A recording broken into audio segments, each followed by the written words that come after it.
Notre dernière rubrique, Antique, avec M. Lassina Ouattara. Il nous parle des tendances du net de l'année 2016 dans le monde et en Côte d'Ivoire. Il est lui-même chef de section contenu multimédia à la RTI. Bonjour. Bonjour Mariam. Alors, il te reste chrono 9 minutes. Très bien. Alors, on ira donc très vite. Alors, il faut savoir que 2015 donc finit dans 15 jours. Alors, évidemment, en matière de technologie, on est toujours dans une dynamique, dans une logique, on évolue en permanence. Et il faut savoir que déjà pour 2016, les prédictions, les prévisions d'un certain nombre d'organismes disent que la technologie va encore évoluer avec un certain nombre de nouveaux éléments. Voilà. D'abord dans le monde, alors il faut savoir que il y a plusieurs cabinets, plusieurs structures qui chaque année donc font des prédictions, notamment donc Ericsson qui a un laboratoire donc dédié à la consommation.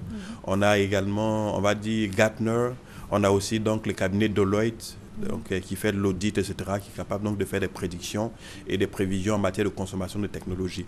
Alors, celui qu'on retient, bien sûr, c'est celui donc d'Ericsson, qui nous dit qu'en 2016, l'économie du partage va continuer donc de s'accentuer. Alors, l'économie du partage, c'est quoi exactement? C'est, on va dire, boosté par la technologie, par Internet. C'est-à-dire qu'aujourd'hui, vous avez votre voiture, vous mettez donc sur Internet que vous vous déplacez, par exemple, d'Abidjan à Korogo le mardi, à partir de 8 heures. Et c'est un peu une sorte de covoiturage et ce qu'on appelle donc l'économie, c'est-à-dire que vous payez quelque chose, mais en réalité vous partagez donc soit cela avec quelqu'un.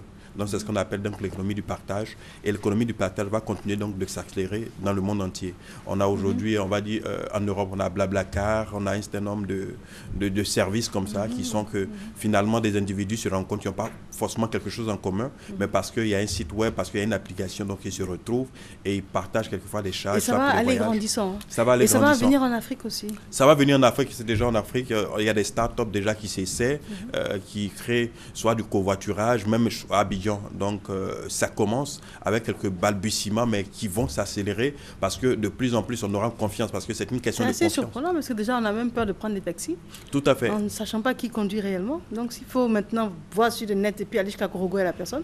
Tout à fait. Alors, c'est là, évidemment, que Internet devient important et, on va dire, assez subtil dans la façon de gérer. Vous savez que quand vous êtes sur Internet, on connaît votre numéro, votre profil, votre identifiant, etc., à moins que vous ayez mis donc, de fausses informations.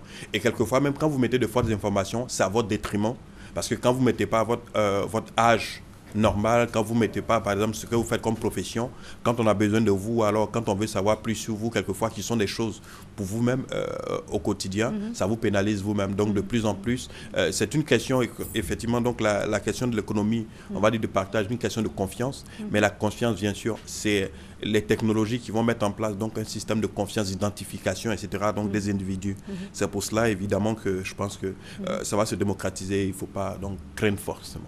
Forcément, d'accord. Ouais. Ensuite. Alors, également, donc, le streaming, sachez que le streaming, donc, c'est la possibilité d'avoir, on va dire, la vidéo directement sans avoir à télécharger. Et de plus en plus, donc, les jeunes, les adolescents surtout, vont passer plus d'1 heure sur YouTube à la recherche donc de vidéos, visionner donc les vidéos. On va dire donc la vidéo, si vous voulez, la consommation de la vidéo reste toujours maîtresse en 2016.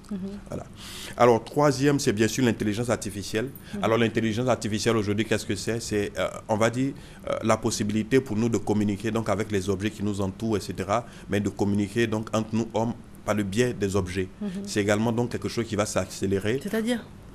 On a, par exemple, aujourd'hui, on peut dire à notre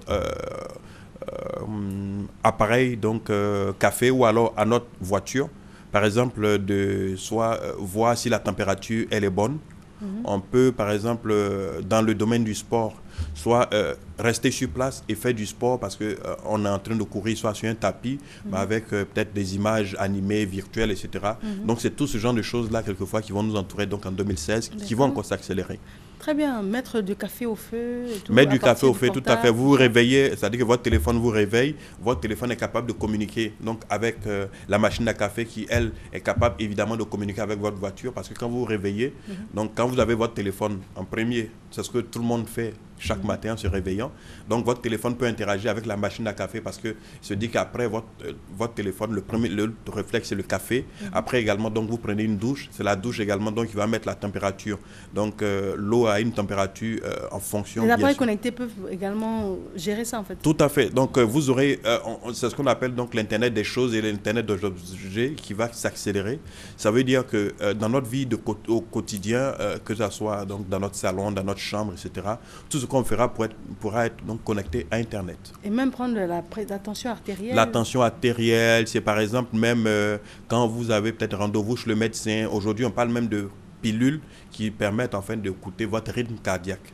Ça veut dire que tous ces objets-là, on va dire, tout le virtuel, des choses qu'avant on imaginait peut-être dans le futur, sont en train de se réaliser. Mais est-ce que c'est pas dangereux? Est-ce que ça peut pas être justement quelque chose de dangereux au point de tuer?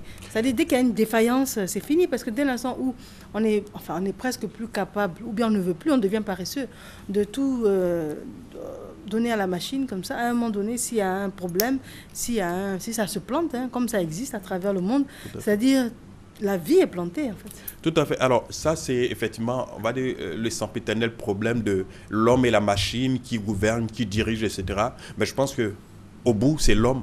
Parce qu'en réalité, c'est notre intelligence, notre innovation, notre créativité qui permet évidemment de nous faciliter la vie. C'est pour ça que vous allez voir que de plus en plus, les opérateurs, tous ceux qui investissent en fait dans les technologies aujourd'hui, il y a une question qui est fondamentale, c'est la sécurité.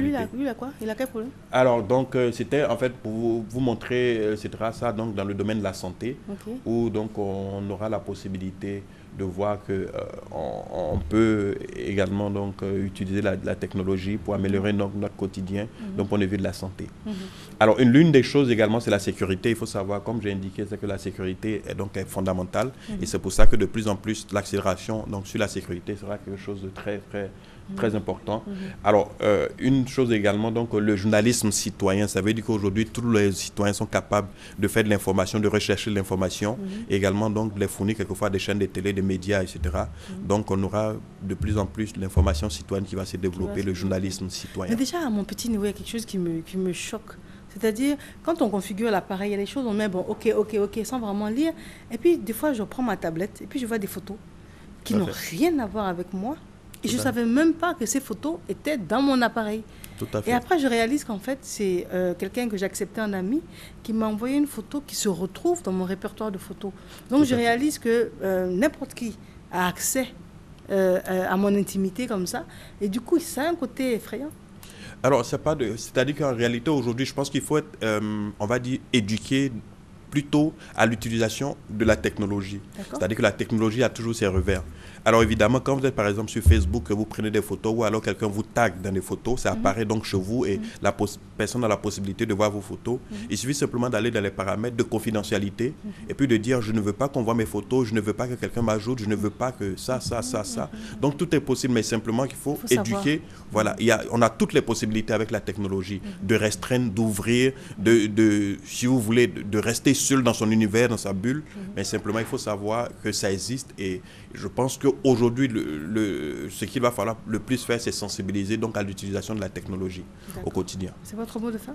Alors, en Côte d'Ivoire, on va parler peut-être des évolutions et également, si le temps nous permet. Alors, c'est simplement. Alors, 30 secondes, c'est que la 4G, elle est prévue donc en Côte d'Ivoire en 2016. Également, donc, on va dire les opérateurs donc qui vont devenir des opérateurs globaux qui sont capables donc d'offrir de l'internet, de la téléphonie, mais également de la vidéo à la demande. Donc ça, ce sera l'une des possibilités. Et puis le passage donc à la TNT va faire que du coup, on aura beaucoup de start-up dans le domaine des médias, de la santé, de l'éducation, etc.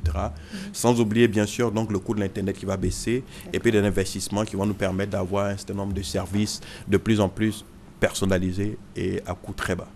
Très bien. Il y a une adresse peut-être pour... oui, on peut nous donc envoyer un mail à web@rti.ci pour pouvoir donc discuter, échanger sur nos idées, de nouvelles idées, des innovations. Et on sera donc très fiers justement donc de faire connaître, de faire partager avec les autres. Monsieur Lassina Ouattara, je vous remercie. Je vous en prie. Merci. Il est l'heure pour nous de rendre l'antenne.